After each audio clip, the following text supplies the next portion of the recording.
principio la voluntad en el diseño de esta mesa fue también contribuir a la pluridisciplinariedad.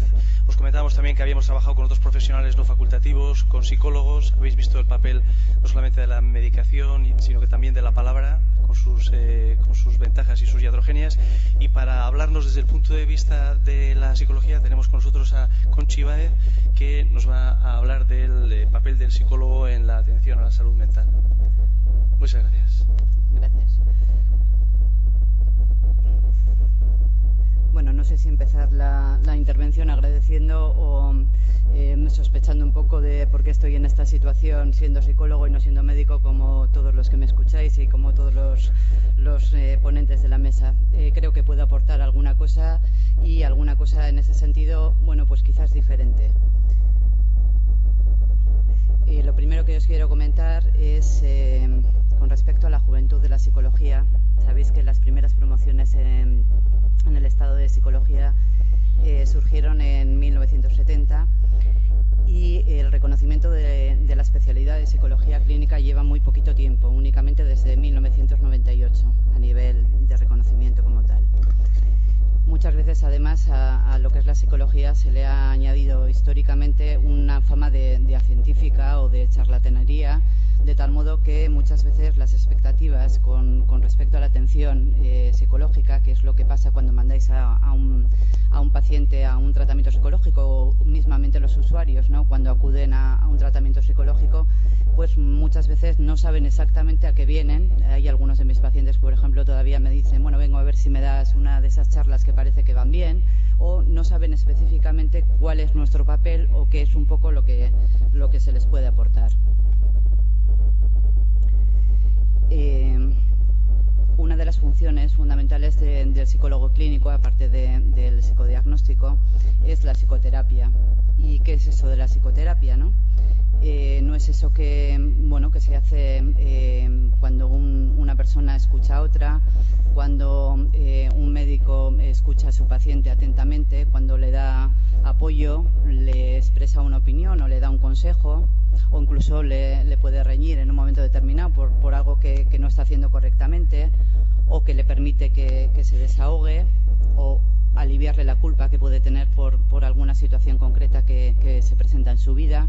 Bueno, este tipo de cosas, que probablemente los hacen mejor nuestros amigos que nosotros como profesionales, no es psicoterapia. Esto no tiene que ver con lo que se hace directamente en una consulta de psicología. Este tipo de cosas probablemente la hacen mejor, como comentábamos, pues nuestros amigos, ¿no?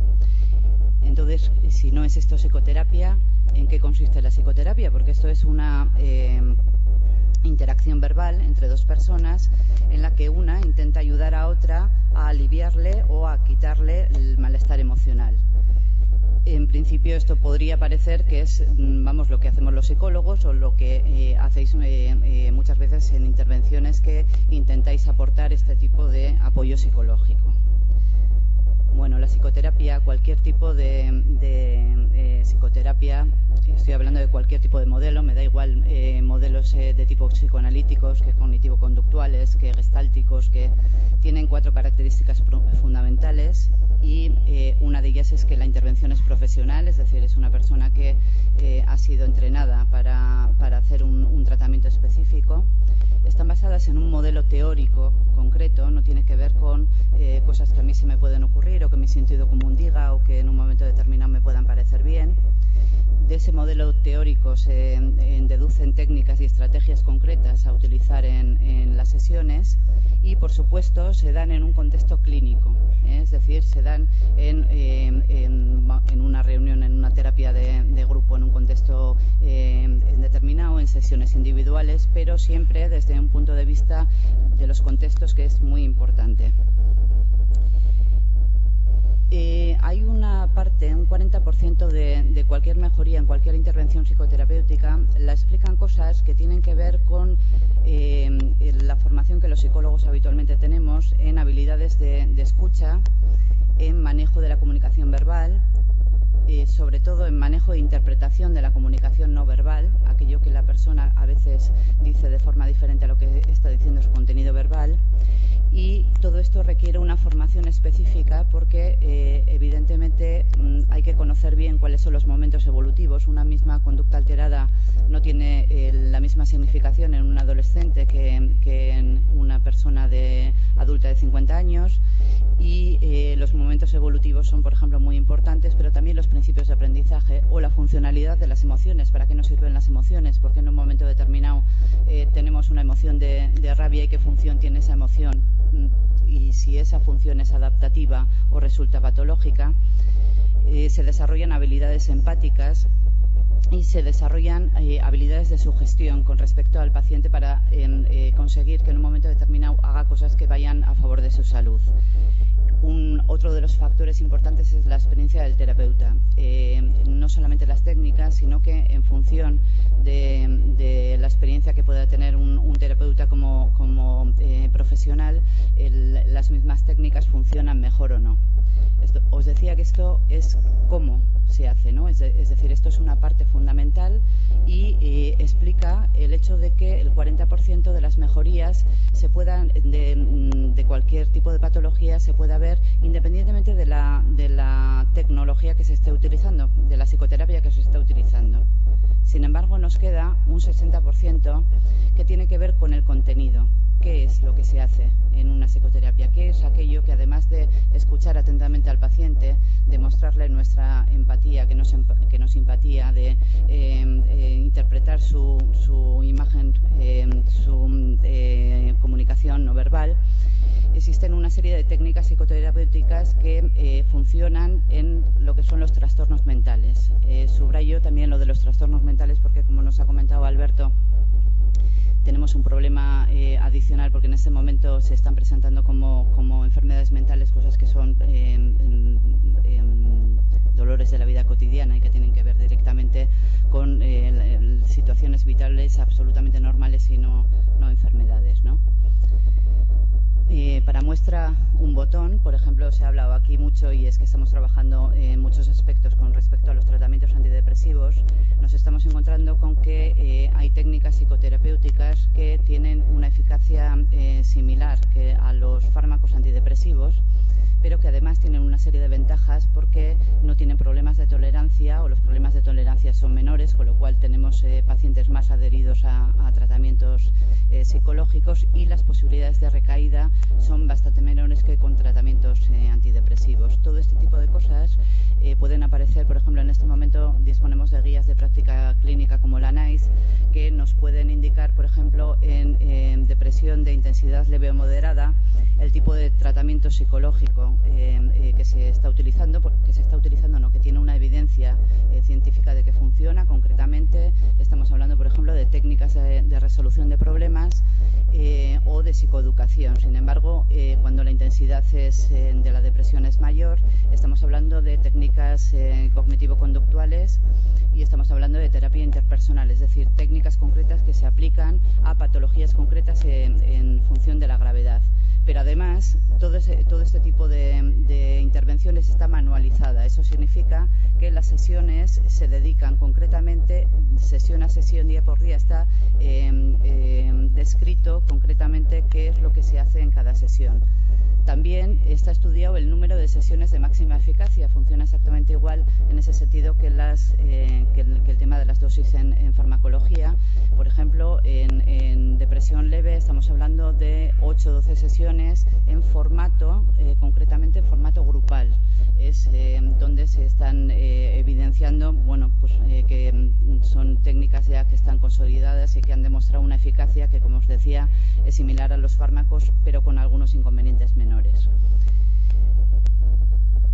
El impacto de los problemas mentales en las consultas de medicina general, yo creo que es algo que está desde luego muy estudiado y muy extendido. Tenéis todos los días en consulta un montón de pacientes que acuden a vosotros pues porque presentan una serie de problemas psicológicos, independientemente de que concretamente el motivo por el que acuden ese día a consulta pueda ser una queja somática, pueda ser un problema con patologías somáticas diferentes. Estoy hablando, por ejemplo, de los somatizadores, pero también, como comentaba Alberto, se están dando muchos problemas de una una psiquiatrización de la vida cotidiana y os encontráis con situaciones en las que las personas os consultan porque tienen un conflicto familiar o marital, porque tienen un conflicto en el trabajo, porque están sobreviviendo a un duelo o porque tienen una situación determinada social que acuden a vosotros con este tipo de problemas, ¿no? Concretamente estos además suelen ser personas que frecuentan muchas veces hiperfrecuentan vuestras consultas, y si vosotros os fijáis en la sala cuando vais a recibir a un paciente, hay pacientes que son como clones, están todo el tiempo, durante la semana tenéis los mismos pacientes. Normalmente pensar que tenéis que tener, además del motivo de consulta, estáis hablando de pacientes que tienen una patología psiquiátrica asociada, que probablemente tenga que ver con un trastorno somatomorfo, un trastorno depresivo o un trastorno de tipo de problemas de ansiedad. Y luego tenemos también los enfermos físicos crónicos. Quizás en ese aspecto es curioso, ¿verdad? Porque aquí quizás no es difícil, ¿no? En un momento determinado establecer un diagnóstico y pautar un tratamiento. Lo difícil es que el paciente siga ese tratamiento y que haga cambios vitales en su vida de tal modo que favorezca su salud física. Esta es una de las dificultades que vienen asociadas y que tienen que ver con factores psicológicos, ¿no? Bueno, os encontráis con las consultas completamente saturadas de este tipo de pacientes, pero lo que habría que pensar es qué se puede hacer en estos casos, ¿no? Las posibles soluciones que se están ensayando tienen que ver con formar a los sanitarios de atención primaria. Esto tiene sus dificultades porque la formación que vosotros habéis recibido es fundamentalmente una formación biomédica que a veces se saltan aspectos muy importantes psicológicos y sociales. Sería un cambio de perspectiva de este tipo de abordajes.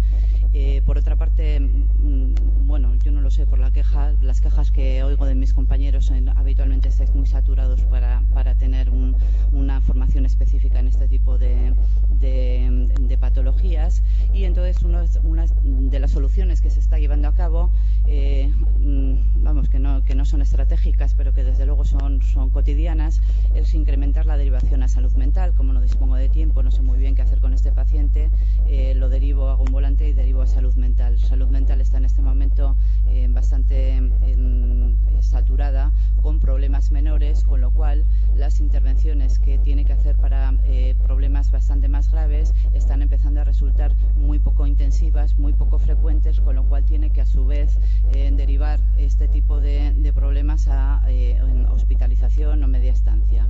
Esto supone un colapso de lo que puede ser el sistema como tal, ¿no? Muchas veces, yo no sé si os habéis visto, yo he visto en consulta, por ejemplo, pues derivaciones con duelos, por ejemplo, que acuden el primer mes porque el paciente ha llegado lógicamente llorando a la consulta porque lo está pasando muy mal, porque no está durmiendo en condiciones, porque a veces le parece ver a la persona querida en sitios vamos, que eran habituales para los dos, y está ya en un centro especializado para, se supone, recibir un tratamiento psiquiátrico por una enfermedad psiquiátrica que no es tal, que tiene que ver con un duelo normal.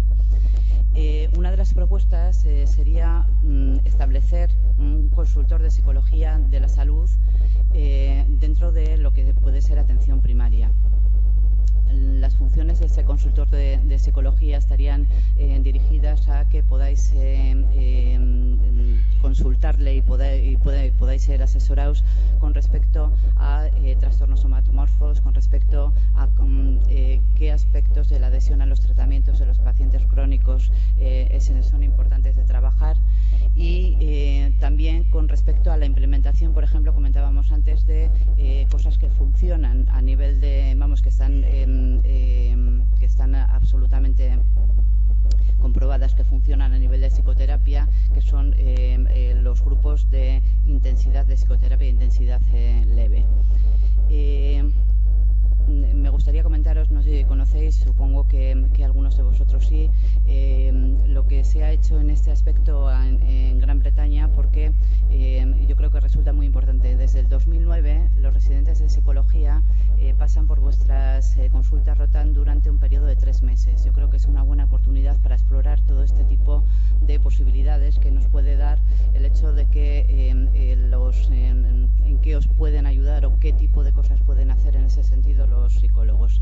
Os comentaba que en Gran Bretaña se plantearon este mismo problema. Tienen un avance a nivel de psiquiatría y de psicología muy importante, de tal modo que ellos, en una de las guías que se está utilizando pues, a nivel mundial es la NICE, con respecto a qué tipo de tratamientos de psicoterapia funcionan en diversos tipos de trastorno, ¿no? Entonces, una vez llegados a ese punto, es decir, a nivel de investigación parece que está claro, el problema es cómo ponemos esto en funcionamiento.